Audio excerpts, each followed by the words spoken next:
Ako rin si JR. Ako ang mga amigo, ang tawag nila nako Dong J. Pero pwede ra jud ko ninyo tawgon og JR or J or JR. And yes, if you are wondering, it's a long story pero pastor ko sa usa ka local church sa Minglanilla. Pwede ra jud dili ko ninyo tawgon og pastor. Pwede ra jud ko ninyo tawgon og Brad or bro or kuya. Kay mga kauban nako sa church kay mao'y tawag nila nako.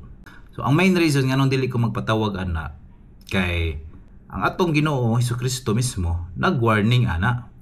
Actually ang mga tao gyud iyang giingnan nga dili tawgon ang mga religious leaders ug inana nga mga kaytol. Asa na dapat mabasa? Atong basahon ang Mateo 23 bersikulo 8 ngadto sa 12. Ayaw kamo pagpatawag ug magtutudlo.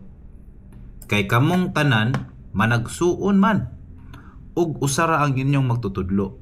Ug dinhi sa kalibutan ayaw tawga si bisan kinsang amahan. Kay usara ang inyong amahan nga tuwa sa langit. Ayaw usab kamo pagpatawag ug agalon. Kay usara ang inyong agalon nga mao ang Mesiyas. So kinsa man ang buot pasabot sa Ginoo ani. Walay lain kundi ang mga religious leaders or spiritual leaders.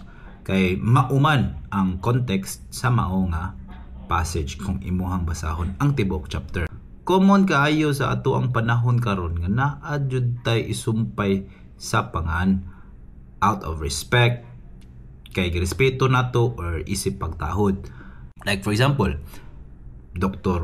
Juan, Engineer Pedro or Mayor Mateo, inana ba? Pero okay ra na. Okay ra na. Kay natural ra na sa kalibutanhong panghuna-huna. Pero sa gingharian sa Dios, dili jud ta dapat inana kay walay laing labaw nato kundi ang Ginoo ra.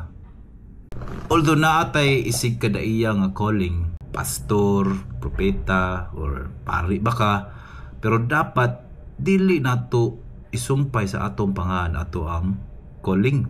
Ang tendency manggod-an na kay hinay-hinay build up ang garbo. Samot nagma-attach na kayo ta sa atong pangan, lisod na kaayo buhian. Not realizing atuan ang gipataas atong kaugalingon. So ay gani, tawag inyong pastor or inyong pare o bro or brad. Tanaw na to kung unsay ilang reaksyon.